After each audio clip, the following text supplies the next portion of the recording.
The rain hammered against the floor-to-ceiling windows of Éclat, turning the city lights outside into bleeding watercolors. I pressed my palm against the cool glass for just a moment, watching the drops race downward, each one a tiny escape I'd never have.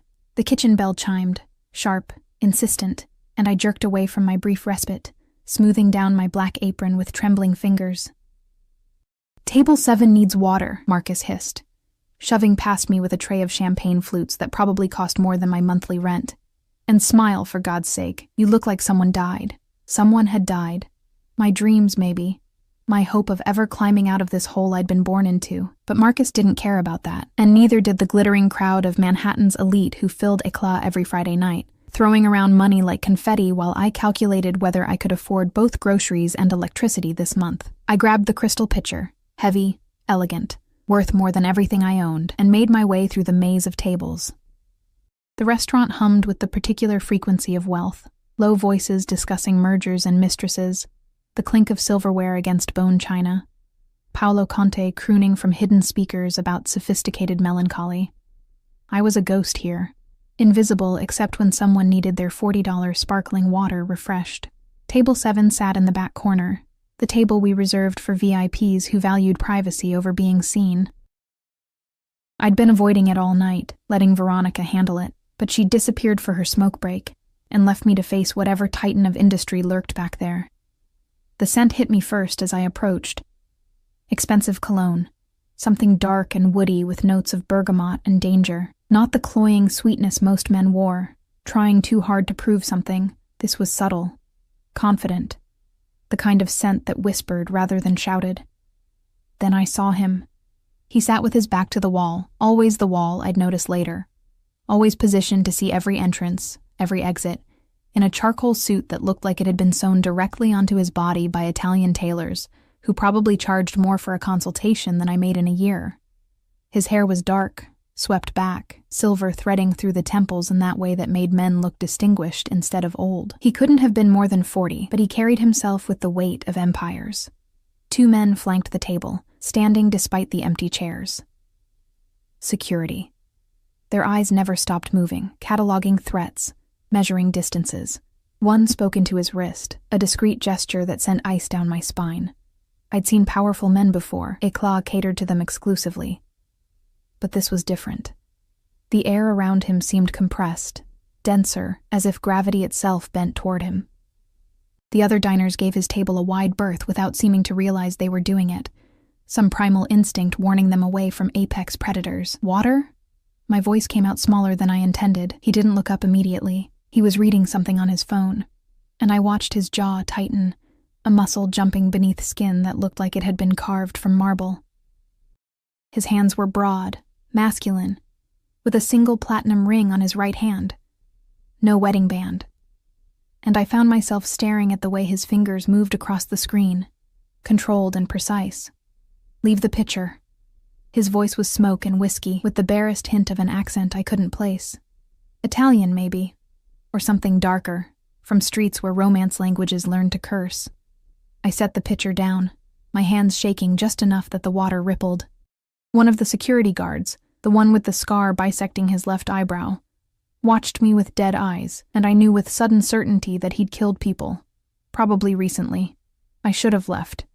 Should have walked away, returned to the safety of the kitchen, stayed invisible like I'd learned to be. But my heel caught on something. The chair leg, my own clumsy feet, fate itself, and I stumbled forward. The pitcher flew from the table. Time slowed, the way it does in nightmares, and I watched $40 worth of imported sparkling water arc through the air in a perfect, devastating parabola, heading straight for his lap, for that suit that probably cost more than my car, if I'd had a car. I lunged. My body moved before my brain caught up. Some stupid instinct to fix things, to prevent disaster, to keep the tenuous thread of my employment from snapping. My hands caught the pitcher mid-flight, water sloshing over the rim and drenching my uniform instead of his Brioni suit. And I found myself sprawled across the table, chest heaving, soaked through, staring directly into eyes that were the color of a storm rolling over the Atlantic. Gray, cold, absolutely lethal. "I'm so sorry," I gasped, trying to push myself up. but my hand slipped on the wet tablecloth and I crashed forward again, this time colliding with solid muscle and that dangerous cologne that made my head spin. I didn't mean... I'm sorry, His hand caught my wrist. The touch burned. His fingers wrapped around my arm like a brand. Not painful, but absolutely inescapable, and I froze. A rabbit in the shadow of a wolf. Up close, I could see the details I'd missed from a distance.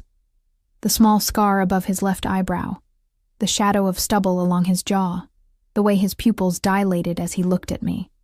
Really looked at me. I wasn't used to being seen. My whole life had been about being invisible. The scholarship kid at the fancy school, the waitress in the expensive restaurant, the girl from nowhere trying to survive in a city that ate people like me for breakfast. But he saw me. Saw through the dripping hair and soaked uniform and trembling hands to something underneath. Something I didn't even know was there. "You're wet," he said. And there was something in his voice that made the observation feel obscene. Yes, I'm sorry. I was babbling, trying to pull away, but his grip tightened just a fraction. Not hurting, never hurting, but absolutely preventing escape. "Giovanni."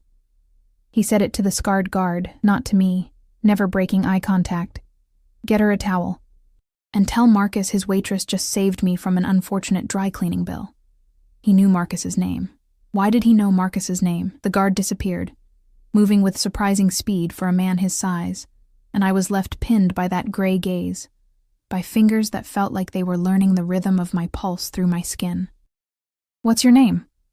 He asked it quietly, conversationally, as if I wasn't dripping water onto his table, as if his other guard wasn't watching us with the intensity of a man calculating bullet trajectories.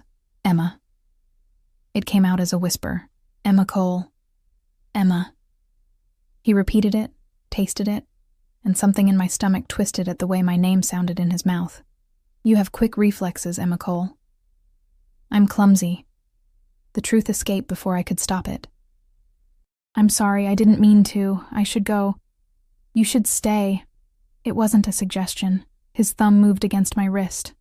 A slow stroke that made my breath catch. "At least until you're dry." Giovanni returned with a towel, plush, white, probably Egyptian cotton, and draped it over my shoulders. His boss released my wrist, and I stumbled backward, suddenly cold where his hand had been, wrapping the towel around myself like armor. "Thank you," I managed, backing toward the kitchen. I'll send someone else to take your order." "No." That single syllable stopped me mid-retreat. "You'll take my order, Emma. I'd like the lamb, medium rare, and a bottle of the Brunello, the 97, not the 01. I nodded, mute, and fled. The kitchen was chaos, steam and shouting and the clatter of pans, but I barely registered it. My wrist burned where he'd touched me. My uniform clung to my skin, cold and uncomfortable. But underneath the discomfort was something else. Something that felt dangerously like electricity. "What the hell happened to you?" Veronica grabbed my arm, pulling me toward the staff bathroom.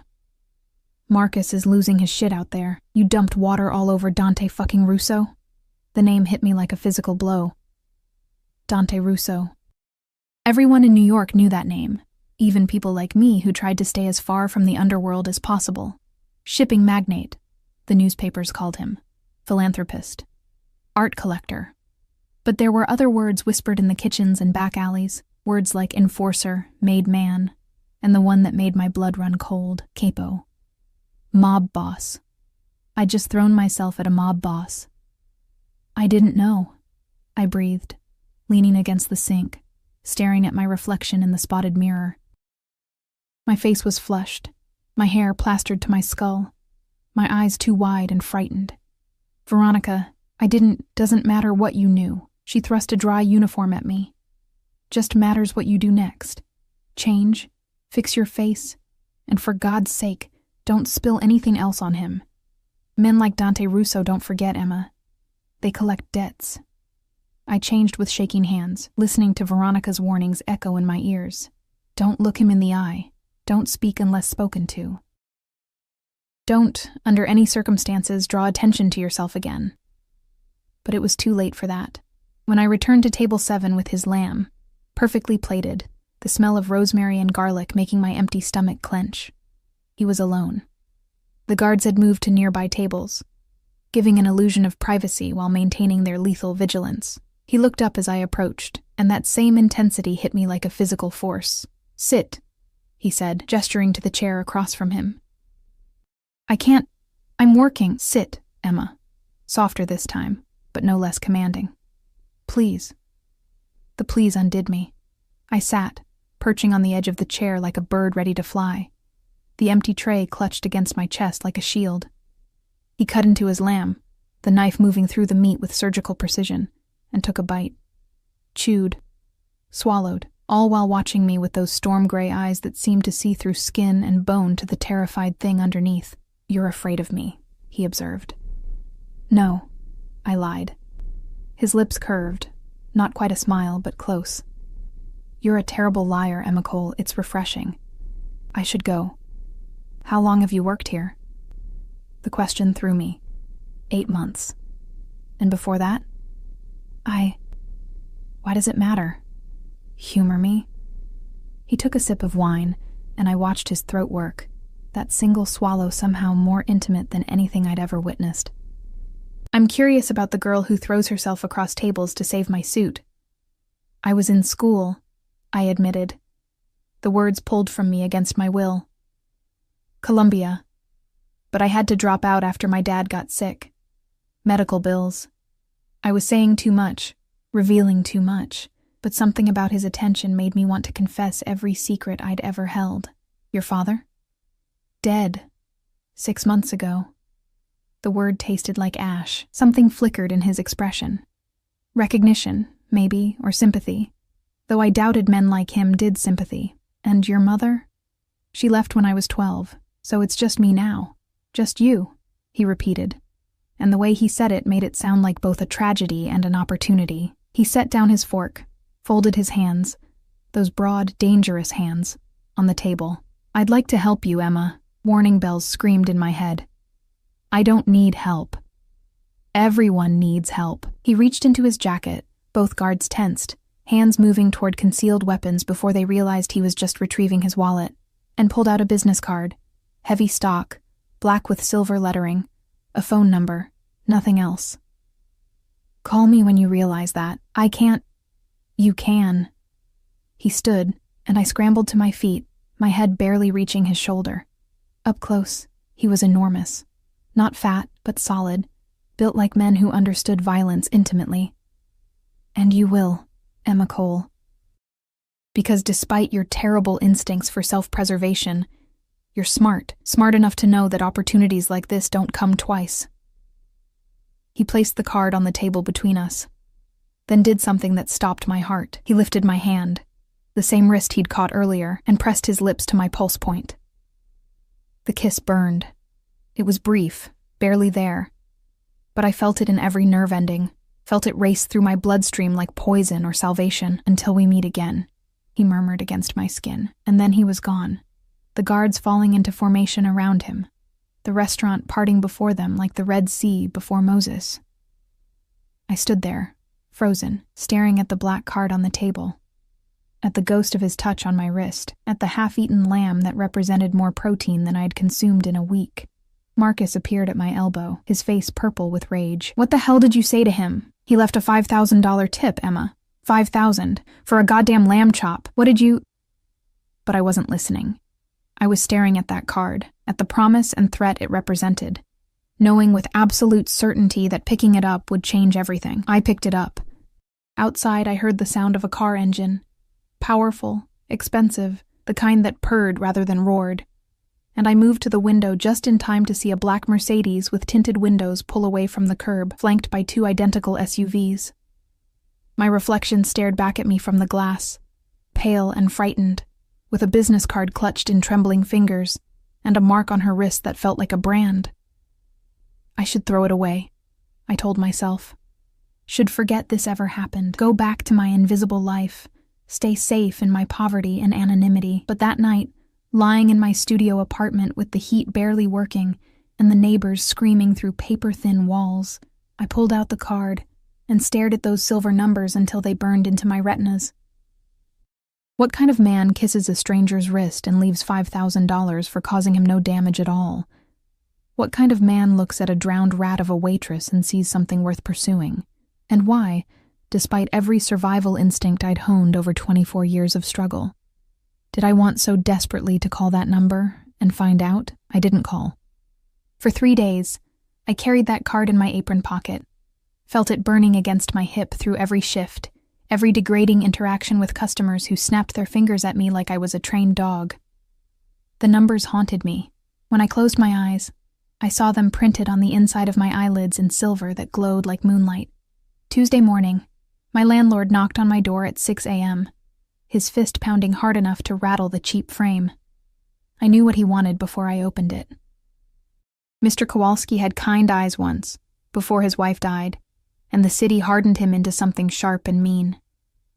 Rent's due, Emma. 2 weeks late now. I know. I'm sorry. I just need. He spat the word like it disgusted him. Everyone needs. I need too. I need $1,500 by Friday, or you're out. I got 3 people waiting for this place. $1,500. I had $237 in my bank account. My next paycheck wouldn't come for another week. And even then, after taxes and the money I sent to pay down Dad's medical debt, I'd barely scraped together $800. The door closed in my face, and I stood there in my threadbare pajamas, men's boxers, and a Columbia t-shirt I'd kept from my old life, staring at nothing. The card felt like it was vibrating in my pocket. No, I wouldn't. I couldn't. Men like Dante Russo didn't offer help without expecting something in return, and I'd seen enough Lifetime movies to know how those transactions ended. Pretty Woman was a fairy tale. Reality was darker, uglier, paid in flesh and dignity. I went to work. Eclat looked different in daylight. Less magical, more mundane. The windows I'd pressed my palm against Friday night now showed every smudge, every fingerprint. Marcus had me polishing silverware in the back, punishment for whatever he thought I'd done to earn that obscene tip. Veronica kept shooting me worried glances, but she didn't ask questions. In our world, you didn't ask questions about money that appeared like magic. Emma. Marcus's voice cut through the mindless rhythm of polish, cloth, shine, repeat. Phone. Says it's urgent. My heart stopped. Nobody called me at work. Nobody called me anywhere. I had exactly 3 contacts in my phone. Marcus, Veronica, and the hospital billing department. The phone was ancient, corded, hanging on the kitchen wall between health code violations. I picked it up with hands that had started shaking again. Hello? Miss Cole. The voice was professional, female, with a crisp British accent that suggested expensive education and even more expensive employers. Mr. Russo would like to extend an invitation for lunch today. 1 o'clock at Maria. A car will collect you at 12:45. I'm working. It's been arranged with your employer. The car will be outside Eclat at 12:45. Please don't be late, Miss Cole. Mr. Russo values punctuality. The line went dead. I stood there, receiver humming with dial tone, while Marcus stared at me with an expression caught between terror and calculation. What did you do? He whispered. Emma, what the hell did you do? I don't know. I breathed, and it was the truth. At 12:45, I stood outside Eclat in my only decent outfit, black slacks I'd bought for Dad's funeral, and a cream blouse with a small stain near the hem that I'd tried to hide with strategic tucking. The November wind cut through the thin fabric, and I wrapped my arms around myself, wondering if I should run. I could run. Could disappear into the subway, lose myself in the crowds, go back to my invisible life. The Mercedes appeared like it had materialized from smoke, black, sleek, windows so dark they looked like portals to another dimension. It pulled up to the curb with barely a whisper, and the back door opened from inside. Giovanni sat in the driver's seat, his scarred face impassive. The passenger compartment was empty, just cream leather and the lingering scent of that cologne that had haunted my dreams. Miss Cole. Giovanni's voice was surprisingly gentle. Mr. Russo is waiting. I got in. God help me, I got in. The interior was warm, temperature controlled, with soft music playing from hidden speakers, something classical I didn't recognize. There was a bottle of water in the cup holder, San Pellegrino. the same kind we served at Eclat for $40. A note was propped against it, written in strong, angular handwriting. Drink. You looked thirsty Friday night. I picked up the bottle with trembling hands and drank. It tasted like wealth, like the life I'd glimpsed in my Columbia days before reality came crashing down. The bubbles burned my throat, and I wondered if this was how Eve felt, taking that first bite of apple. Maria wasn't far. Everything in Manhattan happened within a few square miles, like the city was designed to keep the powerful close and the desperate closer. We pulled up to a restaurant I'd walked past 100 times, never daring to even look in the windows. Michelin-starred, the kind of place where reservations required connections and cash in equal measure. Giovanni opened my door, offered his hand to help me out. His palm was calloused, scarred. A working man's hand despite the expensive suit. 3rd floor, private dining room. He's expecting you. The hostess took one look at me and knew who I was here for. She led me through the main dining room, all white tablecloths and hushed conversations, to an elevator I hadn't known existed. The 3rd floor, she'd said. I didn't know restaurants had 3rd floors. The elevator opened directly into a room that made my breath catch. Floor-to-ceiling windows overlooked Central Park, the trees aflame with late autumn color. The space was intimate. One table, already set with china so delicate it looked like it would shatter if you breathed wrong. And there, standing by the window with a phone pressed to his ear, was Dante Russo. He looked different in daylight, harder somehow. The silver in his hair caught the sun, and I could see the lines around his eyes that spoke of late nights and hard decisions. He wore a navy suit today, no tie, the top button of his shirt undone to reveal a triangle of tanned skin and dark hair.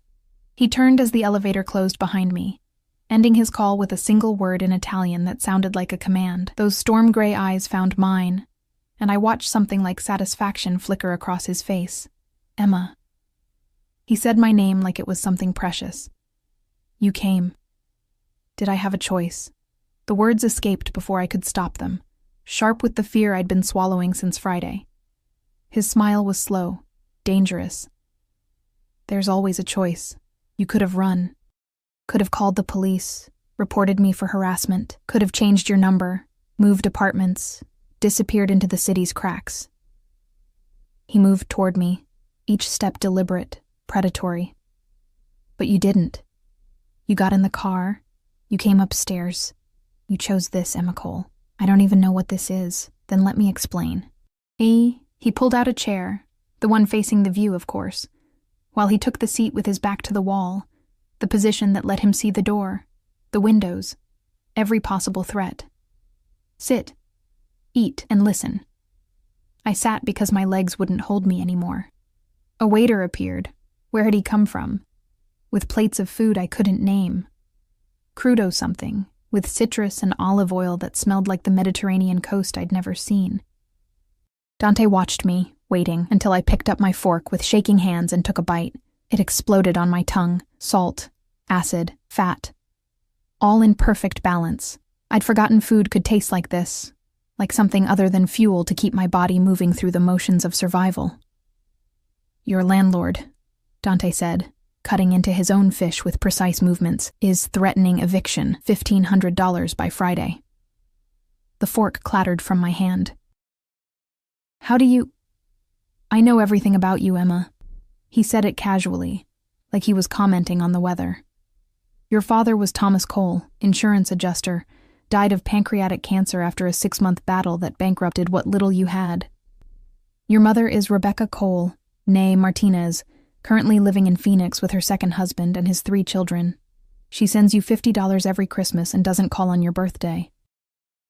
You dropped out of Columbia in your junior year, English literature major, 3.8 GPA. You owe $47,000 in student loans and another $32,000 in medical debt. Your apartment is 400 square feet, heat included but rarely working, in a building that should have been condemned 15 years ago. You eat 1 meal a day, usually whatever the kitchen at Eclat is throwing out. You haven't bought new clothes in 8 months. You walk 45 minutes to work because you can't afford the subway. He paused, took a sip of wine. Did I miss anything? Horror washed over me in waves. You investigated me. Of course I did. I investigate everyone who interests me. And you, Emma Cole, interest me very much. Why? It came out as a whisper. I'm nobody. I'm nothing. Something dangerous flashed in his eyes. Don't ever say that again. The words cracked like a whip, and I flinched. He took a breath, visibly controlling himself. You threw yourself across a table to save a stranger's suit. Do you understand how rare that is? How extraordinary. In my world, people would push their own mothers in front of bullets for half of what I spend on dinner. But you risked your job, your dignity, for a man you didn't know, expecting nothing in return. I just didn't want to get fired. Another lie. He leaned forward, and I could smell that cologne again, could see the flecks of darker gray in his irises. You did it because it's who you are. Selfless. Stupid, but selfless. And that... He reached across the table, his fingers brushing my wrist where he'd kissed it, where I could still feel the ghost of his lips. That is worth everything. I jerked my hand back. What do you want from me? I want to help you. Nobody helps for free, especially not men like you, men like me. He smiled, and it wasn't kind. Say it, Emma. Say what I am. Let's not pretend you don't know. You're a criminal. The word hung between us like a grenade with the pin pulled. Yes. No denial, no deflection. I'm a criminal. I've killed people. I've hurt people. I've built an empire on blood and fear, and the willingness to do things that would make you vomit. But I'm also a man who pays his debts. And you saved me from an inconvenience. That means I owe you. A $5,000 tip seems like enough. That wasn't payment. That was a gift. He pulled a check from his jacket pocket, slid it across the table. The amount made my vision blur. $50,000. This is payment. For what? My voice was barely audible over the pounding of my heart. For your company. 3 months. You'll live in one of my properties. Security provided. You'll eat 3 meals a day. You'll finish your degree. I've already spoken to Columbia about reinstatement. In exchange, you'll accompany me to events when I require it. You'll be seen with me. You'll smile and look beautiful and make people believe that Dante Russo is capable of attracting someone like you. Young, innocent, untouched by my world. You want to buy me. I want to employ you. There's a difference. Is there? I stared at the check, at the number that could erase every problem I had, every debt. Every night I'd cried myself to sleep, wondering how I'd survive another day. What else? What else would you expect? His jaw tightened. Nothing you don't freely offer. I'm not interested in unwilling partners, Emma. If you come to my bed, it will be because you want to be there, not because you're paid, not because you owe me, because you want me the way I already want you. The confession hung in the air between us, heavy with implications I wasn't ready to examine. I don't even know you. Then get to know me. 3 months. If at the end you want to walk away, you can. The money is yours regardless. No strings, no obligations. I'll have my lawyers draw up a contract. Everything in writing, witnessed and notarized. You'll have protection, Emma. My protection. And in this city, that's worth more than any check I could write. I looked out at Central Park, at the city spreading beyond it like a glittering disease. 3 months. $50,000. A chance to finish my degree, to climb out of the hole that had been my entire existence. Why me? I asked again, because I still couldn't understand it. You could have anyone. Models, actresses, women who wouldn't humiliate you. You think you'd humiliate me? He laughed, sharp and bitter. Emma, you're the only genuine thing I've encountered in 15 years. Everyone else wants something. Power, money, connection. But you? You just wanted to keep your minimum wage job. He trailed off, something vulnerable flickering across his face before his mask slammed back into place. That's worth every risk. The waiter appeared again, clearing plates I'd barely touched, replacing them with something that smelled like heaven. Dante gestured for me to eat, and I did, mechanically, while my mind spun through scenarios and consequences. 3 months. I could survive 3 months of anything. I'd survived worse. There's one more thing. His voice had gone cold, businessman cold. "You can't tell anyone about our arrangement. Not your coworkers, not friends, not family. As far as the world is concerned, we met. We fell for each other. You moved in with me because you're young and impulsive and in love. Can you do that, Emma? Can you lie convincingly?" I thought about the lies I'd told myself every day. That I was fine, that I'd survive, that someday things would get better. "Yes," I whispered. "I can lie." "Good." He pulled out another card, this one white, with an address in Tribeca written in that same angular handwriting. "Be there tomorrow at noon. Bring everything you want to keep. Everything else will be provided." Tomorrow? My voice pitched high with panic. "That's not enough time." "It's plenty of time. Unless you're having second thoughts." Was I? This was insane. Dangerous. Every instinct screamed that I should run, should get as far from Dante Russo as possible, should choose noble poverty over this gilded trap. But nobility didn't pay rent, instincts didn't finish degrees or erase debt, and running just meant staying in the same place, slowly drowning in a city that didn't care if I lived or died. I picked up the check. The paper felt heavy, weighted with more than ink and numbers. 3 months, I said, and then I'm free. 3 months, he agreed. And then you're free. If that's what you still want. Something in his tone made me shiver. Not fear, exactly, but recognition. He didn't believe I'd leave, thought 3 months would be enough to trap me, to make me need whatever safety and security he offered enough to stay. He was probably right. I should go. I stood on legs that felt like water. "I have to. There's things I need to. Giovanni will drive you home. Pack tonight. Sleep. Tomorrow, your new life begins." He stood too, moving around the table with that predatory grace until he was close enough to touch. "Emma." His hand came up, cupping my jaw, thumb brushing my cheekbone with unexpected gentleness. "I'll take care of you. I promise. No one will hurt you. No one will touch you. You'll be safe."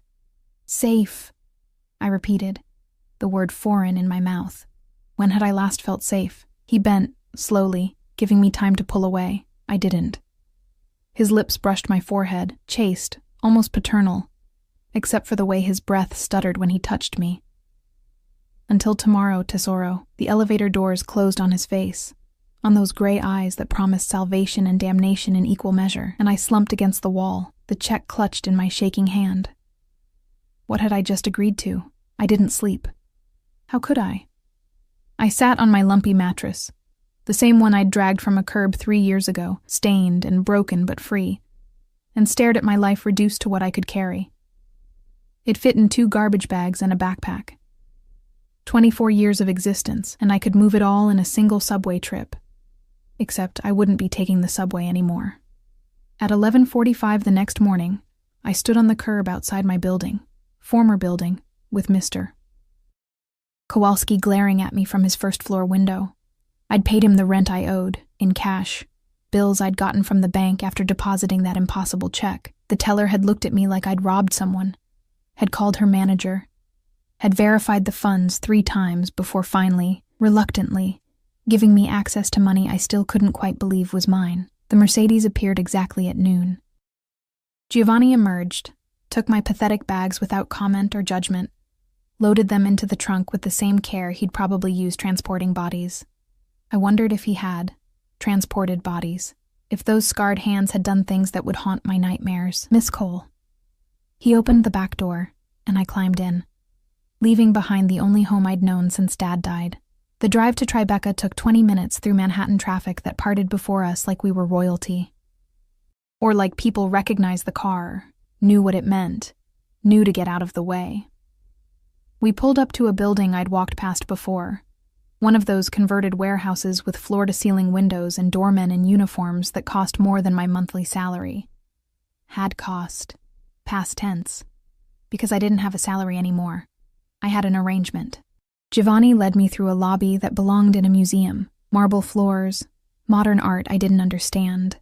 A massive flower arrangement that probably cost more than my rent had been. The doorman nodded to Giovanni with the respect men give to other dangerous men, and we rode the elevator in silence to the top floor, the penthouse. Of course it was the penthouse. The doors opened directly into the apartment. No hallway, no neighbors, just sudden immersion into a space so enormous I actually gasped. Windows everywhere, flooding the room with light, exposed brick and polished concrete, furniture that looked sculptural and uncomfortable, art on the walls that I recognized from my art history classes. Originals, not prints, casually displayed like posters in a dorm room. Mr. Russo will be here at 7. Giovanni set my bags down in the entrance. They looked obscene against the pristine floors, garbage bags full of garbage in a palace. The bedroom is through there. Kitchen is fully stocked. If you need anything, there's a phone by the door. Press 1 for the concierge, 2 for security, 3 for Mr. Russo's office. And what number for escape? The words slipped out, sharp with hysteria I'd been swallowing since yesterday. Giovanni's scarred face softened almost imperceptibly. There is no escape, Miss Cole.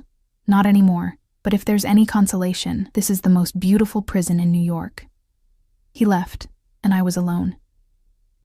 I walked through the apartment like a ghost haunting someone else's life. The bedroom was larger than my entire studio had been, dominated by a bed so big I could have fit 5 of me across it. The sheets looked like they'd never been slept in. Hotel crisp, blindingly white. A bathroom connected, all marble and chrome, with a shower that had 6 different heads, and a tub deep enough to drown in. The closet was empty, except for a note. Bergdorf's, tomorrow, 10 a.m. I unpacked my garbage bags into that empty closet, hung my 3 shirts and 2 pairs of jeans on hangers that probably cost more than the clothes themselves, and tried not to cry at how pathetic it all looked. The afternoon crawled by. I made coffee in a machine I didn't know how to operate, burned myself on steam, finally gave up and drank water from the tap. Filtered, naturally, probably imported from some Norwegian glacier. I tried to read, but the words blurred. Tried to watch TV, but the screen was so large and complicated I couldn't figure out how to turn it on. Finally, I just sat by the windows and watched the city move below me, all those people living their normal lives while I floated above them in a glass tower, waiting for a man who owned me. He didn't own me. We had a contract. An arrangement. 3 months. I repeated it like a prayer. At exactly 7 o'clock, I heard the elevator. My heart kicked into overdrive, and I stood, smoothing down my nicest shirt, the cream one, stain carefully hidden, wishing I'd worn something better, wishing I was someone better, someone who belonged in places like this. Dante stepped into the apartment, and the space that had felt enormous suddenly contracted around him. He wore the same navy suit from yesterday, but he'd loosened his tie, undone another button, and I could see the exhaustion around his eyes. He looked like a man who'd been making life or death decisions all day and was tired of it. His eyes found mine, and something in his face eased. Emma.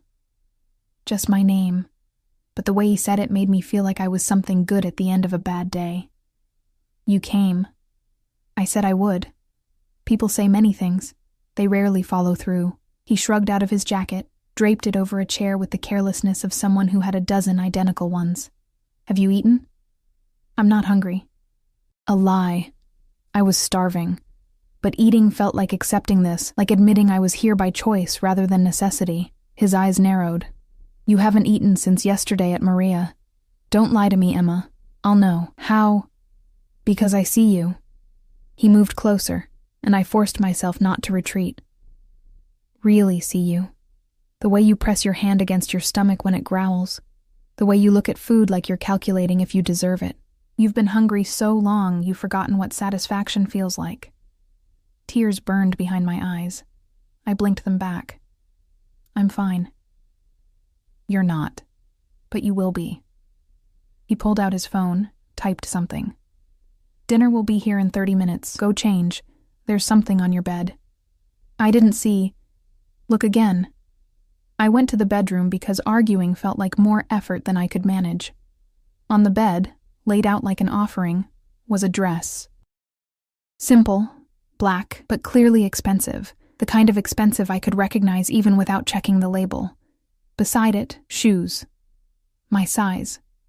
How did he know my size? Because he knows everything, the voice in my head whispered. He investigated you. He knows your measurements, your habits, your fears. He knows you better than you know yourself. I changed because I didn't know what else to do. The dress fit perfectly, skimming my body like it had been made for me. Maybe it had been. The shoes were comfortable despite the heel. Leather so soft it felt like wearing butter. I looked at myself in the mirror and didn't recognize the woman staring back. She looked elegant, expensive. Like she belonged here. She looked like a lie. When I returned to the living room, Dante had changed too. Dark slacks, black shirt, no tie, casual, but the kind of casual that cost thousands. He was setting the dining table, and the sight of him doing something so domestic was jarring enough that I stopped mid-step. He looked up, saw me, and went completely still. The silence stretched between us, heavy with something I couldn't name. His eyes moved over me slowly, deliberately, and I felt that gaze like a physical touch. Felt it everywhere. The dress touched my skin. Perfetto, he breathed. You're perfect.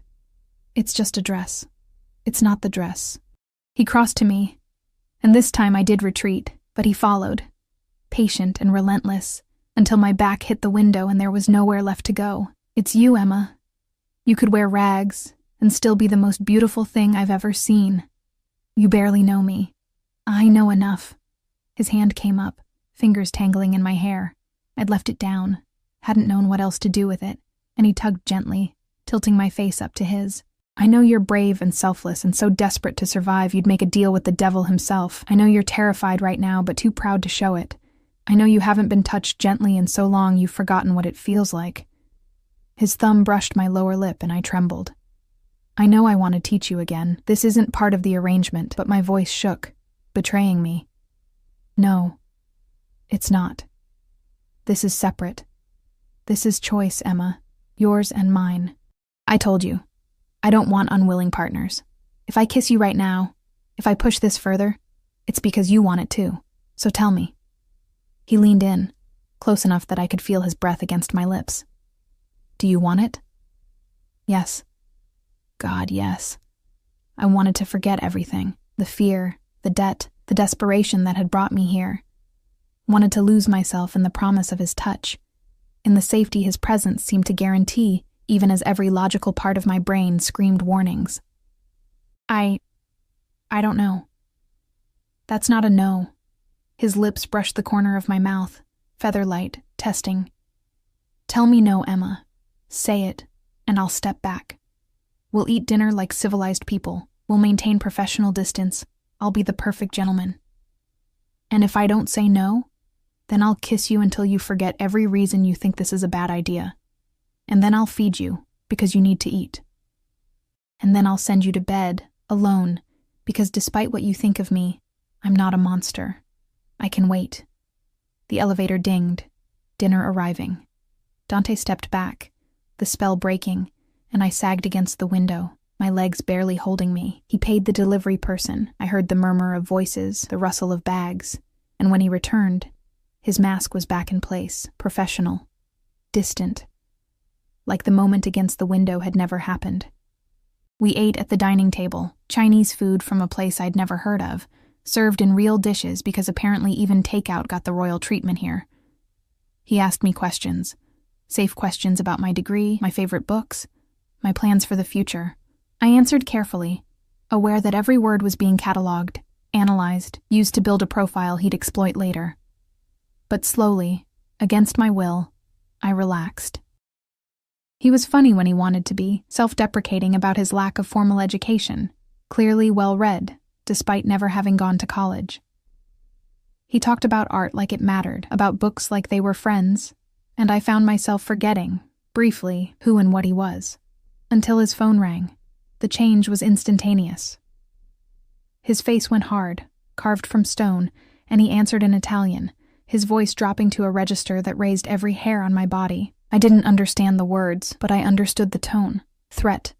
Authority. Absolute control. This was the man behind the mask. The criminal. The killer. He stood, pacing to the windows. His body language screaming violence barely contained. The conversation lasted 5 minutes that felt like hours, and when he ended the call, he didn't turn around immediately. Just stood there, silhouetted against the city lights, his hands clenched into fists. Dante? My voice sounded small. Go to bed, Emma. He didn't look at me. Please, just go to bed. What happened? Nothing you need to worry about, nothing that touches you, but it did touch me. I was in his home, wearing his dress, eating his food. Everything that touched him touched me now, whether I wanted it to or not. I went to bed because I didn't know what else to do. Lay in those crisp white sheets, staring at the ceiling, listening to the murmur of his voice as he made call after call in Italian, in English, in what might have been Russian, orchestrating something, fixing something, destroying something. I must have slept eventually because I woke to sunlight streaming through windows I'd forgotten to cover and the smell of coffee. When I stumbled into the kitchen, Dante was there, fully dressed in a different suit, charcoal this time with a burgundy tie, looking like he'd had 8 hours of sleep instead of whatever handful he'd actually gotten. Good morning. He handed me coffee, prepared the way I liked it. Cream, no sugar. How did he know? There's breakfast. Eat, then Giovanni will take you to Bergdorf's. Get whatever you need. Everything goes on my account. I can't. You can. You will. I have meetings all day, but I'll be home by 8. We have an event tomorrow night. Charity gala, very boring, but necessary. You'll need appropriate clothing. What kind of appropriate? His smile was sharp. The kind that makes men want you and women want to be you. The kind that reminds everyone that I can still attract beauty despite being what I am. And what are you? He leaned in, kissed my forehead like he'd done at Maria, chaste, almost brotherly, except for the way his hand fisted in my hair. A man who protects what's his, Emma. Remember that. Then he was gone, the elevator doors closing on his back, and I was alone again in my beautiful prison, with instructions to make myself beautiful enough to be displayed. I went to Bergdorf's because I didn't have a choice. Giovanni accompanied me, a silent shadow who somehow made 5'0" me feel protected despite being terrified. Personal shoppers descended like vultures, armed with measuring tapes and opinions, and for 4 hours I was poked, prodded, zipped into dresses that cost more than my father's funeral. I emerged with enough clothing to fill the empty closet, with shoes and bags and jewelry I'd never wanted, feeling like a doll someone had dressed up to play house. That night, Dante came home earlier, 7 instead of 8. He found me on the couch, reading one of the books from his extensive library, trying to feel normal in this abnormal life. Show me. He gestured to the bedroom, where all my new purchases hung like an accusation. I led him there, watched him flip through hangers with a critical eye, pausing on a gown the personal shopper had insisted on, midnight blue, backless, the kind of dress that required confidence I didn't possess. This one, he said, for tomorrow. It's too much. It's perfect. You'll wear this. The diamonds I'll send over in the morning, hair up. He turned to me, his eyes intense. I need you to understand something, Emma. Tomorrow night will be watched, photographed, judged. People will wonder who you are, where I found you, what you're doing with a man like me, and you need to look at me like I'm the only man in the room, like you chose me, like you want to be exactly where you are. Can you do that? I thought about all the lies I'd told myself, all the masks I'd worn just to survive. Yes, I whispered, I can do that. Good. He cupped my face, and this time I didn't pull away, because tomorrow the world meets my Emma, and I need them to believe you're mine. For 3 months, something flickered in his eyes, possessiveness, determination, something darker I couldn't name. Yes, he agreed. For 3 months. But neither of us believed it anymore. The gala was held at the Metropolitan Museum of Art, because of course it was. Giovanni drove us in the Mercedes, now flanked by 2 additional SUVs full of men whose eyes never stopped moving, cataloging threats in every shadow. I sat beside Dante in that midnight blue gown, diamonds cold against my throat. On loan, he'd said, though the way he'd fastened them himself suggested something more permanent, and tried to remember how to breathe. You're shaking. His hand covered mine, warm and solid. Don't be afraid. I'm not afraid. Another lie. I was terrified. Not of him, exactly, but of what tonight represented. The moment I stepped out of this car on his arm, I stopped being Emma Cole, Invisible Waitress. I became Emma Cole, Dante Russo's woman, and in his world, that title came with a target painted on my back. Liar. But he said it gently, his thumb stroking circles on my palm. Listen to me. Stay close. Don't accept drinks from anyone but the waiters. Don't go anywhere alone. If you need the restroom, tell me and I'll have someone escort you. Don't engage with anyone I don't introduce you to first. And if anything feels wrong, if anyone makes you uncomfortable, you tell me immediately. Understood? You make it sound like a war zone. His jaw tightened. It is, just a prettier one. The car stopped.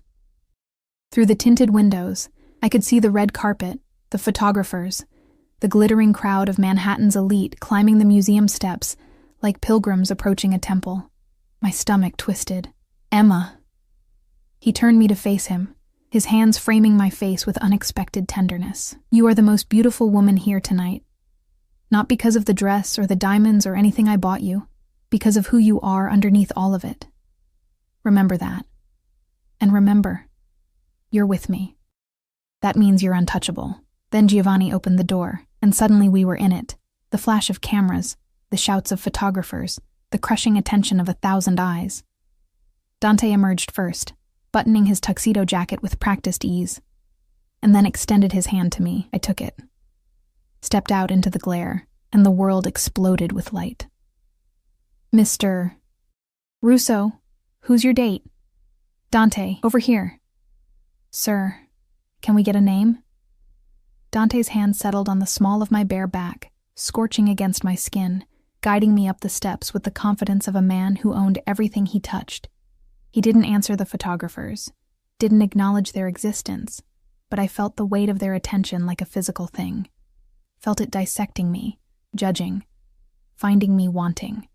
Inside, the museum had been transformed into something from a fairy tale, or a nightmare, depending on perspective.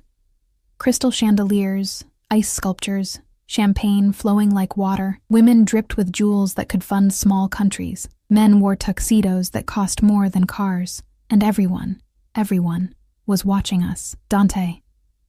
A woman materialized from the crowd, all sharp angles and sharper eyes, her red dress clinging to a body maintained by personal trainers and probably surgery. I heard rumors you were bringing someone, but I had to see it to believe it. Caterina. Dante's voice went cold, his hand tightening on my back. Still hunting for your next husband? Her smile was poisonous. Still pretending you're something other than your father's son? The air between them crackled with history, with violence barely leashed. I stood there, caught in the crossfire, feeling very small and very young. Emma Cole, Dante said, pulling me forward. Meet Katerina Volkov. Her father and mine had business together. Before he died, tragically. The implication hung heavy before Dante killed him or had him killed. The distinction probably didn't matter. Katerina's eyes raked over me, dismissive and cruel. How refreshing. You found yourself a pet. Does she do tricks? She does this. And then Dante kissed me. It wasn't gentle. Wasn't the careful, questioning kiss I might have expected for show. His hand fisted in my carefully styled hair, tilting my head back, and his mouth claimed mine with the possessiveness of a man marking territory. I gasped against his lips, and he took advantage, deepening the kiss until I forgot where we were, forgot Katerina watching with fury in her eyes, forgot everything but the taste of him, whiskey and mint and power. When he pulled back, I was dizzy.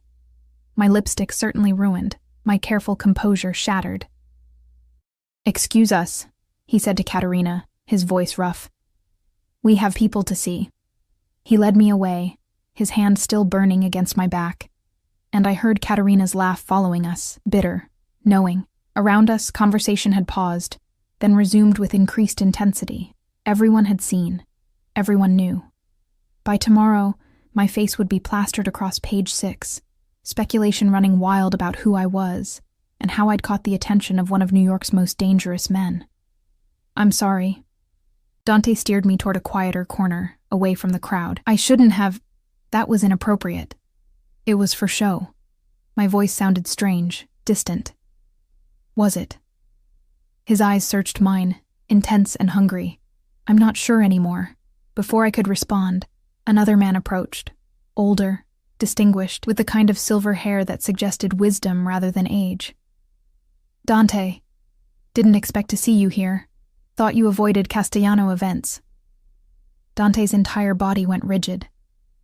Commissioner, I didn't realize the NYPD had started accepting invitations from men like Vincent Castellano.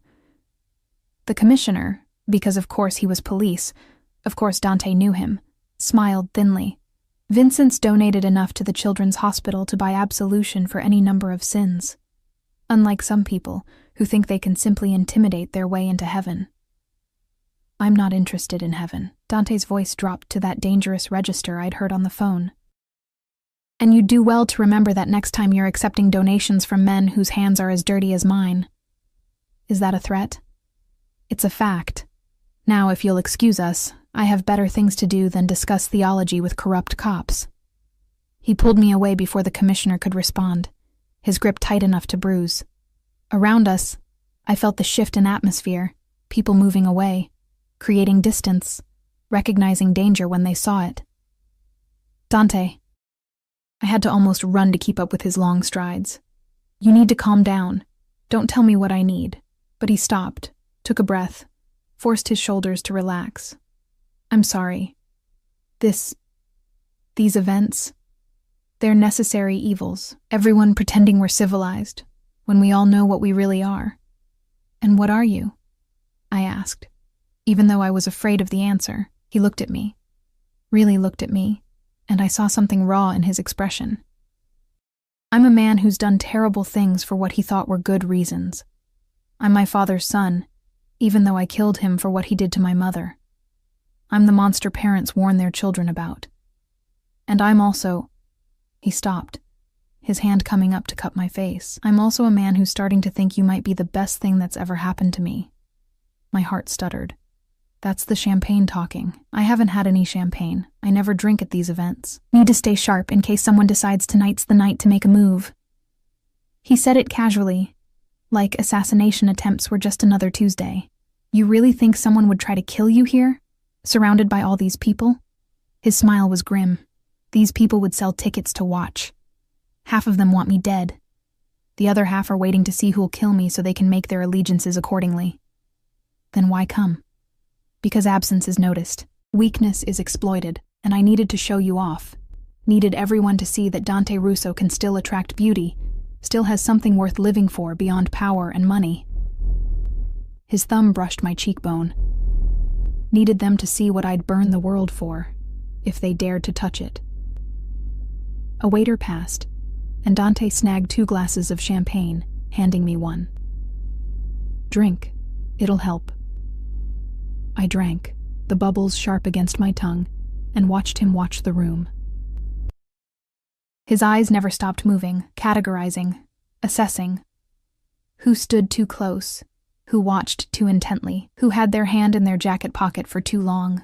Living like this, I realized, would make anyone paranoid, or maybe the paranoia kept you alive.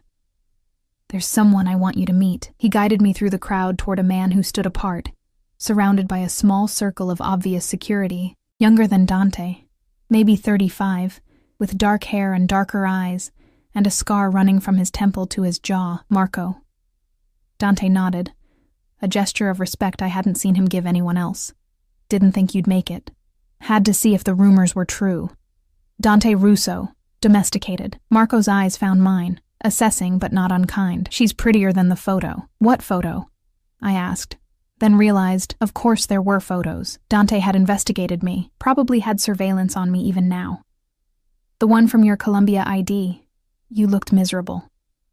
Marco extended his hand. Marco Salviati. I handle the Boston territory. I shook his hand, noting the calluses, the way his fingers lingered just long enough to read my pulse, testing me. Emma Cole. I handle the terrified girlfriend role. He laughed, surprised. She's funny. I like her. Try not to get her killed, Dante. I'm tired of attending funerals. There won't be a funeral, but Dante's hand tightened on my back. Everyone knows she's under my protection now. Everyone knows. Doesn't mean everyone cares. Marco's expression sobered. The Volkovs are making noise. Katerina's father might be dead, but her brother's not. And he's got a long memory about who pulled the trigger. Let him remember. Let him try something. I'm ready. Are you? Marco's eyes flicked to me, because you've just painted a target on her back. Mikhail won't come at you directly. He's not stupid, but her? She's accessible. Soft. The perfect way to hurt you without risking a war. Ice flooded my veins. This was real. The danger Dante had warned me about wasn't abstract. It was Mikhail Volkov, and men like him. Men who'd hurt me just to watch Dante bleed. No one touches her. Dante's voice could have cut glass. I've made that very clear. Anyone who tries answers to me personally. Just be careful, Fratello. You're not thinking clearly, and that's when mistakes happen. Marco clapped Dante on the shoulder, nodded to me. Nice meeting you, Emma. Hope I see you again under less dramatic circumstances. He disappeared into the crowd, leaving us alone in a sea of people who wanted us dead. I want to leave. My voice shook, all pretense of composure gone. Please. I want to go home. Soon. But he pulled me closer, his arms wrapping around me in a gesture that looked romantic, but felt protective. We need to stay another hour, show strength. But then, we'll go, I promise. The hour crawled by like years. Dante introduced me to dozens of people whose names I immediately forgot, whose smiles never reached their eyes. I smiled until my face hurt, laughed at jokes that weren't funny, played the role of besotted girlfriend, while my mind screamed warnings. Finally, mercifully, we left. The car was waiting, Giovanni holding the door open, his scarred face impassive, as Dante practically pushed me inside. Drive, Dante ordered, and Giovanni obeyed without question. I slumped against the leather seat, the diamonds heavy around my neck, the dress suddenly suffocating. Take these off. I reached for the clasp, but my hands were shaking too hard. Dante's hands replaced mine, gentle despite their size, unfastening the necklace with practiced ease. Better. No. Nothing about tonight was better. You kissed me in front of everyone. You told them I was yours. You made me a target, and you didn't even ask if that's what I wanted. I know. He set the diamonds aside, his jaw tight. I know, and I'm sorry. But Emma, you need to understand.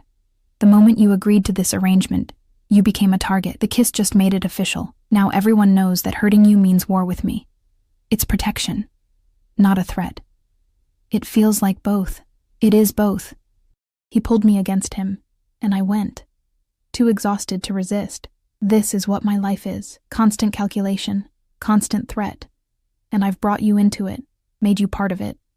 If you want out, if this is too much, I'll release you from the contract. Set you up somewhere safe, somewhere far from New York, where my enemies can't reach you. I should say yes.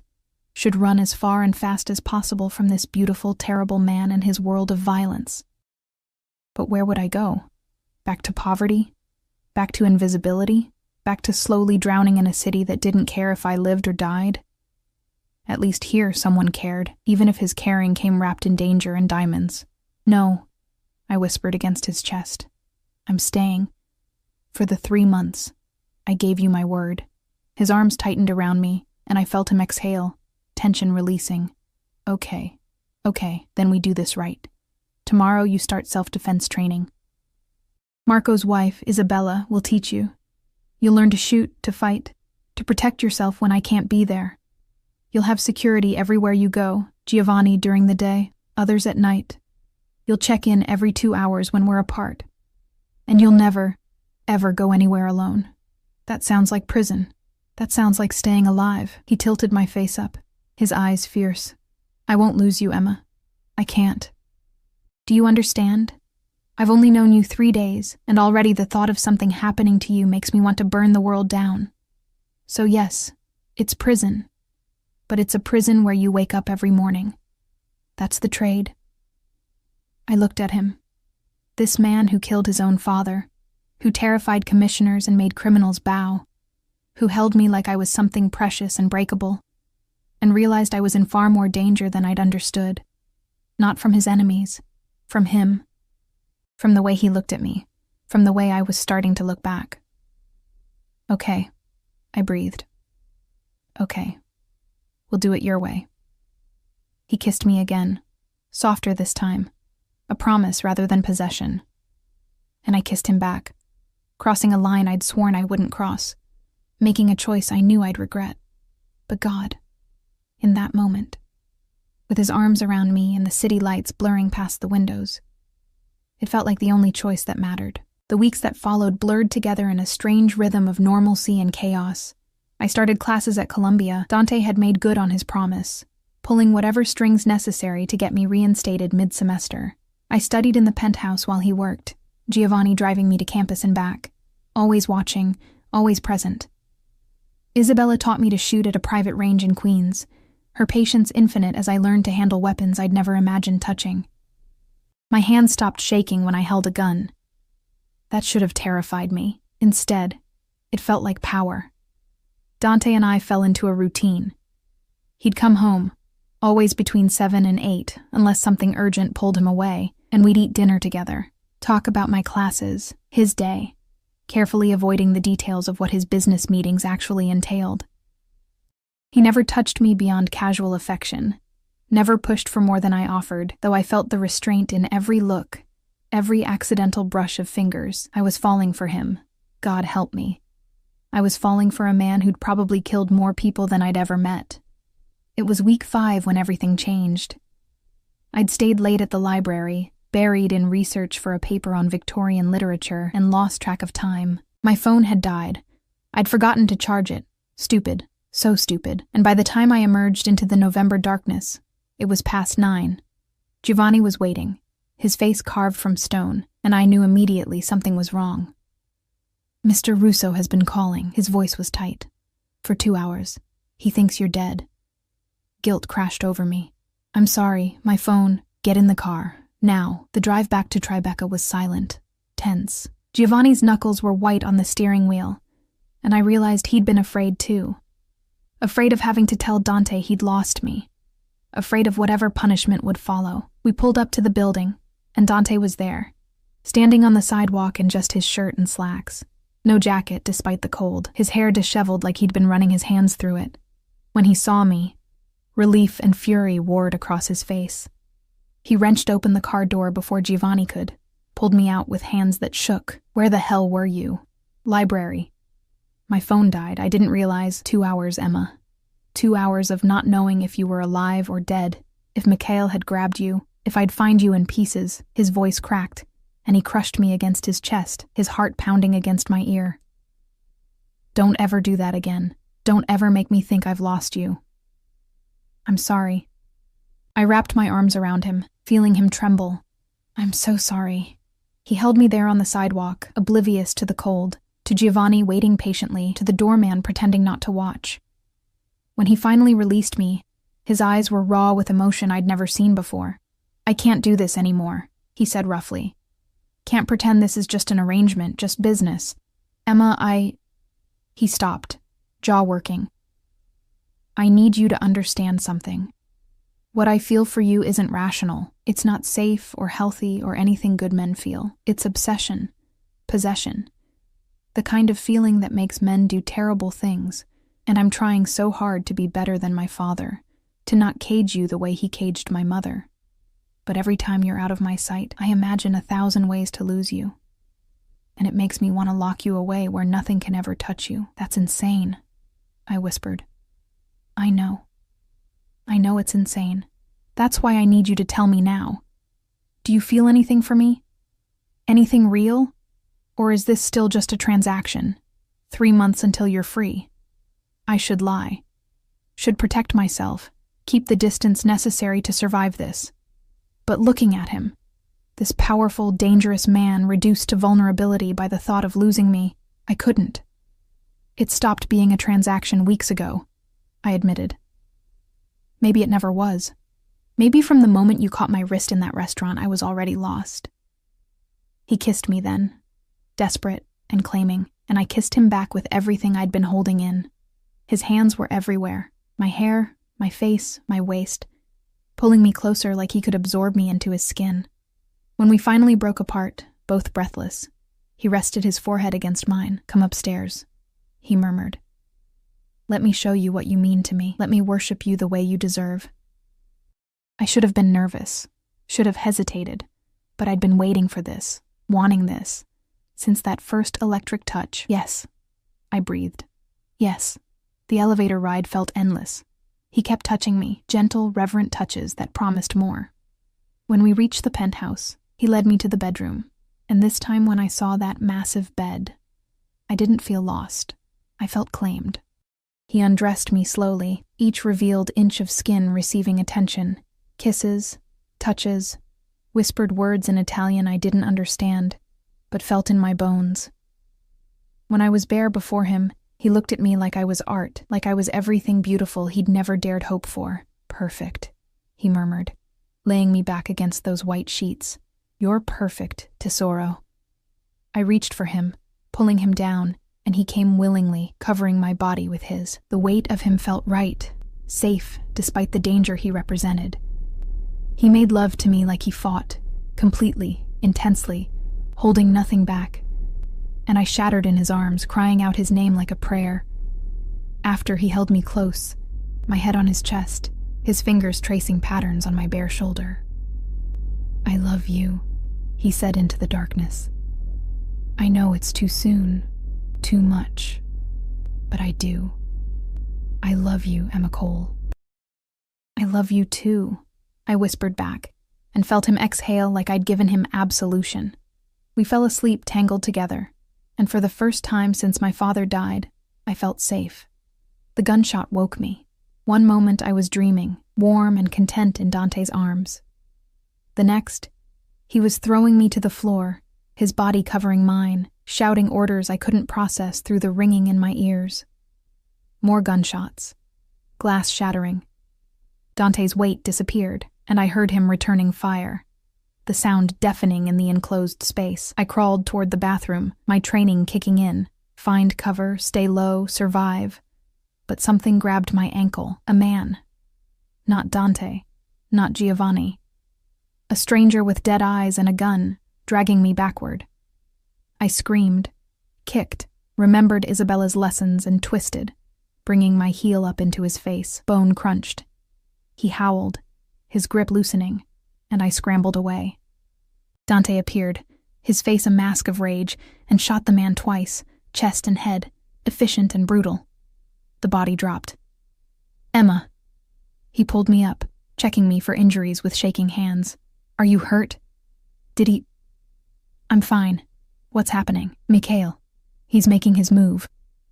More gunshots from the living room. "We need to go. Now." He grabbed clothes, his shirt, my jeans from the floor, dressed me with swift efficiency while keeping himself between me and the door. Then Giovanni was there, blood on his face but alive, laying down covering fire while Dante pulled me toward the service elevator. We made it out of the building through the basement, emerging into an alley where another car waited. Dante shoved me inside, Giovanni taking the wheel, and we tore through Manhattan streets at speeds that should have been impossible. "Where are we going?" My voice sounded strange, distant. "Somewhere safe. One of my properties outside the city." Dante's arm was around me, holding me tight. "I'm sorry, Emma. I'm so sorry. I should have seen this coming, should have protected you better. You did protect me. You covered me with your body. I almost got you killed." His voice was raw with self-recrimination. "This is what loving me means. This is the price." I thought about that price, the terror, the violence, the constant threat. Thought about my old life, safe and small and slowly dying. Thought about this man who'd kill for me, die for me, who looked at me like I was worth burning the world for. "I'll pay it," I said firmly. "Whatever the cost. I'm not leaving you, Dante. Not now. Not ever." He kissed me desperately, tasting like fear and love and promises we might not live to keep. We drove for 2 hours, finally pulling up to a house in the Catskills. Remote, heavily secured, surrounded by men with guns. Inside, Dante made calls, his voice cold and controlled, as he orchestrated whatever vengeance he planned for Mikhail. I sat by the window, watching the sun rise over mountains, and realized I'd never felt more alive. The fear had burned away something in me. The last vestiges of the girl who'd thrown herself across a table to save a stranger's suit. That girl was gone. In her place was someone harder. Someone who'd looked death in the face and chosen love anyway. Dante found me there as dawn broke fully. His phone finally silent. He looked exhausted, older, the weight of his world visible in every line of his face. "It's done," he said quietly. "Mikhail won't bother us again. Neither will anyone else. I've made it very clear what happens to people who threaten what's mine." How clear? You don't want to know. He was right. I didn't. Some things were better left in the darkness where they belonged. "Come to bed," I said, extending my hand. "We're both alive. That's enough for now." He took my hand, let me lead him to the bedroom, and we fell into bed together, not for passion this time, but for comfort. For the reminder that we'd survived, that tomorrow we'd face whatever came next. 3 months had passed. The contract was up. I could walk away now, take my money and my finished degree, and build a life far from this violence. I didn't even consider it. "I'm staying," I told him as we lay there, his heartbeat steady under my ear. "Not because of the contract or the money or any arrangement. I'm staying because I love you, because this insane, dangerous, impossible thing between us is the realest thing I've ever felt." His arms tightened around me. "You'll marry me," he said. Not a question, a statement of fact. "Soon. I need to know you're mine in every way that matters." That's not a proposal. It's a demand. I'm not a man who asks for what I want, Emma. I take it, but with you. His hand found mine, fingers interlacing. "With you, I'm asking. Marry me. Be my wife. Let me spend the rest of my life protecting you, loving you, being better than I am because you make me want to be." I should think about it. Should consider the implications, the danger, the life I was choosing, but I'd already chosen, really. Had chosen that first night when I picked up his card instead of throwing it away. "Yes," I whispered. "Yes, I'll marry you." He kissed me then, soft and sweet and full of promises, and as the sun rose over the mountains, bathing us in golden light, I realized this was my ending. Not the fairy tale ending I might have imagined as a girl, but something better, something real. I'd thrown myself across a table to save a stranger, and he'd caught me, saved me, loved me. And in loving him back, I'd saved something in him too. The part that remembered how to be gentle, how to protect instead of destroy. We'd both been lost. Now we were found, and if the price of that finding was a life lived on the edge of a knife, surrounded by danger and darkness, I'd pay it gladly, every single day.